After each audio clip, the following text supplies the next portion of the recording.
ரூபா கொடுக்குறது. இந்த வேலைக்கு கொஞ்சம் நீங்கள் கொடுக்கலாம். எவ்வளோ எவ்வளோ 50 ரூபாய்க்கு ஒரு மீன். அந்த இந்த இந்த வேலை செய்ய மாட்டேன் தலைவர். நான் நீங்கள் 2 மீன் கட் பண்ணும்போதே 2க்கு 50 ரூபா கொடுக்கலாம். நான் வாங்கிக்கிறேன். 70ங்களா மேடம்? ஓகே. பார்த்தீங்களா வந்து அப்புறமா வாங்கி சொல்லுங்கள். பிடிச்சிக்கிறேன்.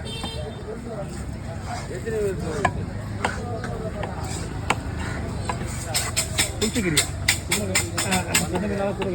வருங்க. என்னங்கய்யா புரியல. சின்ன மீன் இல்லை வேலை. அந்த ஃபிங்கர் போடுறதே கொஞ்சம் வேலை தான். அவ்வளோ பொறுமையாக மீன்லாம் பக்கா. நீங்கள் எதுவும் பண்ணவே தேவையில்ல. ஃபிங்கர் போடுறதுக்கு அப்புறம் மீன் இப்போ இங்கே ஃபிங்கர் போடும்போது உடஞ்சது தான் நமக்கு பிரச்சனை.